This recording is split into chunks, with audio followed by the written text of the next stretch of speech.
Hello everyone, welcome back to my channel ఇంకా subscribe చేసుకోకపోతే subscribe చేసుకోండి. కౌన్సిలింగ్ రిలేటెడ్ అప్డేట్స్ అన్నీ కూడా A to Z ప్రాసెస్ మొత్తం కూడా చెప్తాను. చాలా యూస్ఫుల్ ఇన్ఫర్మేషన్ వస్తుంది.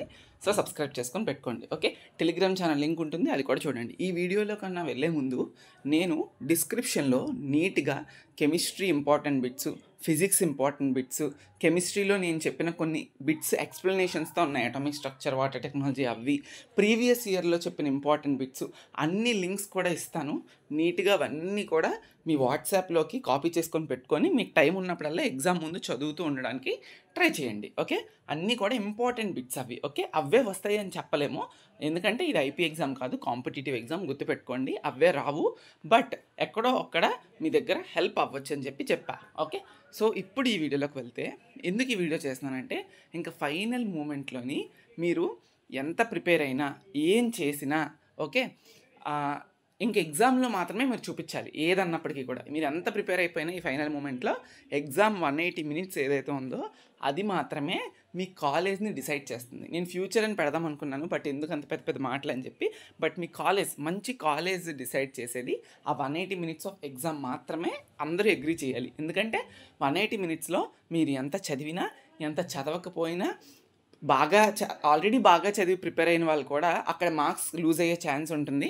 కొంతవరకు ప్రిపేర్ అయిన వాళ్ళు కూడా మంచి మార్క్స్ తెచ్చుకునే ఛాన్స్ ఉంటుంది. ఎందుకు ఇలా చెప్తున్నానంటే, ప్రెజెన్స్ ఆఫ్ మైండ్ అనేది ఎగ్జామినేషన్లో చాలా ఇంపార్టెంట్. ఓకే, మీరు ఆ 180 minutesని ఎలా యూస్ చేస్తారు అనేది చాలా చాలా ఇంపార్టెంట్. అందుకే ఈ వీడియో నేను చేస్తున్నాను. ఫస్ట్ ఏంటంటే టెన్షన్ పడకుండా ఉండండి. సెకండ్ థింగ్ ఏంటంటే టైం మేనేజ్మెంట్ చేసుకోండి. సో నా సజెషన్ ఏంటి అంటే, ఎప్పుడు కూడా go with the things which you know very well. అంటే మీరు ఏ సబ్జెక్ట్లో అయితే ఈజీగా ఉంది, బాగా చేయగలుస్తున్నాం అనుకుంటున్నారో ఆ సబ్జెక్ట్ ఫస్ట్ వెళ్ళిపోతే, తర్వాత లాస్ట్లో ప్లెంటీ ఆఫ్ టైం ఉంటుంది. మీరు సబ్జెక్ట్ మధ్య నావిగేషన్ చేసుకోవచ్చు. కెమిస్ట్రీ నుండి ఫిజిక్స్కి వెళ్ళొచ్చు, ఫిజిక్స్ నుండి కోర్కి వెళ్ళొచ్చు, కోర్ నుండి మ్యాథ్స్కి రావచ్చు. కాబట్టి మీరు ఏదైతే బాగా మీకు ఇంట్రెస్టెడ్గా ఉంది, చెయ్యాలని ఉంది అనుకుంటే, ఆ కాన్ఫిడెన్స్ పెరిగే సబ్జెక్ట్స్ని ఫస్ట్ బిట్స్ మార్క్ చేసేసుకోండి. చేసిన తర్వాత ప్లెంటీ ఆఫ్ టైం ఉంటుంది. ఓకే, నేను నా సబ్జెక్ట్ అటెంప్ట్ చేసేటప్పుడు అలానే చేసేవాడిని. సో ఆ టైం అనేది తర్వాత మ్యాథమెటిక్స్కి యూజ్ అవుతుంది. మీ అందరికీ తెలుసు, అంత ఈజీగా ఏమి మ్యాథ్స్ ఏమి ఈ సెట్లో ఇచ్చేసే ఛాన్సెస్ ఉండవు. ఓకే, ఎంతో కొంత డిఫికల్టీ పెడుతూనే ఉంటారు, కాబట్టి ఆ టైం మ్యాథ్స్లో యూజ్ చేసుకోవచ్చు, rather than using in core and chemistry. Okay, so అందుకే ఈ 180 minutes చాలా ఇంపార్టెంట్. అండ్ ప్రతి ఒక్క బిట్ సాల్వ్ చేసేటప్పుడు మీకు ఆ క్వశ్చన్ వస్తే పర్ఫెక్ట్ ఆన్సర్, 4 ఆప్షన్లో ఒక ఆన్సర్ పెట్టేస్తారు. మరి రాకపోతే ఏం చేస్తారు చాలామంది, అబ్బాయి ఇది మనకి రాదు, వదిలేద్దాంలే, తర్వాత చూద్దాం అనుకుంటారు. ఆ టైం అయిపోయినప్పుడు ఏం చేస్తారంటే ర్యాండమ్గా ఆప్షన్స్ పెట్టాలి. ఇంకా తప్పదు కదా, ర్యాండమ్ ఆప్షన్స్ అనేవి వర్కౌట్ అవ్వచ్చు మీ లక్ బాగుంటే. ఓకే, ఒకవేళ నిజంగా ర్యాండమ్గా పెట్టే బదులు మీరు ఏం చేయాలి అంటే, ఒక్క నిమిషం ఆ బిట్ను ఆలోచించండి. మీకు ప్లెంటీ ఆఫ్ టైం ఉంటుంది. ఇదంతా ఎప్పుడు చేయాలి, మీరు ఫస్ట్ వచ్చిన బిట్స్ అన్నీ పెట్టేసిన తర్వాత లాస్ట్లో టైం ఉన్నప్పుడు చేయాల్సిన పని నేను చెప్తున్నాను. ఒక్క నిమిషం ఆలోచించండి, ఎలిమినేషన్ మెథడ్లోకి వెళ్ళండి. ఓకే, ఏం చేస్తారు, ఆ క్వశ్చన్ చదువుతారు 1-2 సార్లు. చదివిన తర్వాత ఒక 2 ఆప్షన్స్ని ఎలిమినేట్ చేయడానికి ట్రై చేయండి, ఏదో ఒక లాజిక్ వాడి. ఓకే, ఒకవేళ మీకు ఆ లాజిక్ కూడా రాలేదు అంటే అప్పుడు ర్యాండమ్గా ఏదో బిట్ పెట్టాలి. దానికే సంథింగ్ చీట్ కోడ్స్ అని మనం చెప్పాము, బట్ ఇయర్ చేయలేకపోయాను, అన్ఫార్చునేట్లీ నా దగ్గర అవ్వలేదు. సో ఆ చీట్ కోడ్స్ లాస్ట్ ఇయర్ చేసినవి ఉన్నాయి. నేను ఒక్కసారి మీరు విజిట్ చేస్తే చెయ్యొచ్చు. ఓకే, చీట్ కోడ్స్ వల్ల ఏవో హై మార్క్స్ వచ్చేస్తాయని కాదు, బట్ ఎవరు అసలు ప్రిపేర్ అవ్వలేదు అనుకున్న వాళ్ళకి కొంచెం ఏమైనా హెల్ప్ అయ్యే ఛాన్స్ ఉంటుంది తప్ప దాని నుంచి ఏమి ఎక్కువ మార్కులు ఏమీ రావు. ఓకే, చీట్ కోడ్స్ నేను ఇయర్ చేయలేకపోయాను. Just link in description, cheat codes ఉన్నది, ఒకసారి చూసేయండి. ఓకే, బట్ ఎలిమినేషన్ మెథడ్కి వెళ్ళండి. ఎలిమినేషన్ మెథడ్కి వెళ్తే డైరెక్ట్గా 2 ఆప్షన్స్ ఎలిమినేట్ అయిపోతాయి. ఆ మిగిలిన ఇంకో 2 ఆప్షన్స్ నుండి ఏదో ఒకటి పెట్టడానికి ట్రై చేయండి. ఓకే, ఆ ఎలిమినేషన్ మెథడ్ది లాజిక్స్ అప్లై చేయండి.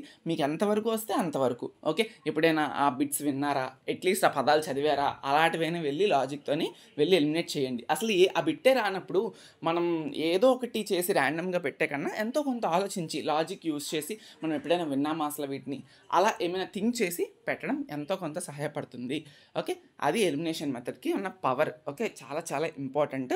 అండ్ సాగ్రిగేట్ చేసేటప్పుడు కూడా ఆల్రెడీ కొంచెం ప్రిపేర్ అయిన వాళ్ళైనా, బాగా ప్రిపేర్ అయిన వాళ్ళకైనా ఈ పాయింట్ నేను చెప్తున్నాను. ఏంటంటే మీరు బిట్స్ని ఎంత త్వరగా అయితే అంత త్వరగా, ఎందుకంటే మీకు ఇక్కడ 180 బిట్స్ కాదు, 200 బిట్స్ ఉన్నాయి 180 minutesలో. అంటే less than a minute bit solve చేయాలి కదా. సో అలాంటప్పుడు ఎంత త్వరగా అయితే అంత త్వరగా కెమిస్ట్రీని ఫాస్ట్గా కంప్లీట్ చేయడానికి ట్రై చేయండి. అండ్ కోర్ని కూడా ఫాస్ట్గా కంప్లీట్ చేయడానికి ట్రై చేయండి. కోర్ కూడా మీకు మరీ డిఫికల్టీ లెవెల్ ఇవ్వరు, అలా అని సో ఈజీ ఇవ్వరు.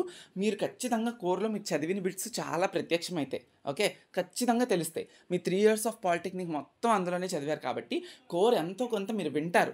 కోర్ని మాత్రం ఎవరు చదవలేదు, ఇది మాకు రాదు అనుకోకుండా అస్సలు అనుకోవద్దు. కోర్లో ఎంతో కొంత మీరు చదివినా, ఒకవేళ చదవకపోయినా కూడా మీ పాలిటెక్నిక్లో నిజంగా మీరు లెక్చర్స్ వినుంటే ఖచ్చితంగా మీకు గుర్తొస్తాయి, ఎంతో కొంత పదాలైనా తెలుస్తాయి. కాబట్టి కోర్ని నెగ్లెక్ట్ చేయొద్దు. చాలా టైం తీసుకొని అని చెప్పను నేను, బట్ కోర్ చాలా ఇంపార్టెంట్ రోల్ ప్లే చేస్తుంది. ఎందుకంటే 100 మార్క్స్, అట్లీస్ట్ అందులో ఒక 40 మార్క్స్ అయినా మీకు తగిలితే మంచిగా ర్యాంక్ చాలా మంచిగా వస్తుంది. ఓకే, అట్లీస్ట్ 40 అంటున్నా, అంటే ప్రిపేర్ అవ్వలేదు అస్సలు అనుకున్న వాళ్ళకి నేను చెప్తున్నాను. బట్ ప్రిపేర్ అయిన వాళ్ళు, కొంచెం ప్రిపేర్ అయిన వాళ్ళు కోర్లో అస్సలు నెగ్లెక్ట్ చేయొద్దు, మంచి మార్క్స్ వస్తాయి. సో కాబట్టి కాన్సన్ట్రేట్ చేసి ప్రతి బిట్ ఏమంటారు ఎలిమినేషన్ మెథడ్లోకి వెళ్ళి రాకపోతే అప్పుడు మీరు ఆన్సర్ ఫిక్స్ చేయండి తప్ప ఊరికే ర్యాండమ్ ఆన్సర్ ఇవ్వద్దు. అర్థమవుతుందా? సో ఇవి నేను ఇవ్వాల్సిన టిప్స్ మీకు ఇచ్చేసాను. సో చీట్ కోడ్స్ కూడా డిస్క్రిప్షన్లో ఉంటే చూడండి, అన్ని ఇంపార్టెంట్ బిట్స్ ప్రిపేర్ అవ్వండి. తరోగా ఈసెట్ ఎగ్జామ్ రోజు మాత్రం ఏదో చేసేద్దాం, ఏదో ఐపీఎస్ ఐఏఎస్ అయిపోదామని చెప్పి మళ్ళీ ఏ బిట్స్ ముట్టకండి. ఇంకా ఈసెట్ ఎగ్జామ్ ముందు రోజే మీరు జస్ట్ ఫార్ములాస్ అన్నీ రివిజన్ చేసుకోండి. మ్యాథ్స్, ఫిజిక్స్, కెమిస్ట్రీ కోర్లో ఉన్న ఫార్ములాస్ అన్నీ రివిజన్ చేసుకోండి, చాలా ఉపయోగపడతాయి. ఓకే, మీకు ఒక కాన్ఫిడెంట్ కూడా బూస్టప్ అవుతుంది దానివల్ల. Okay, that's it. అందరికీ ఆల్ ద బెస్ట్. ఈ వీడియో అంతా కొంత హెల్ప్ అవుతుందని అనుకుంటున్నాను. Thank you so much.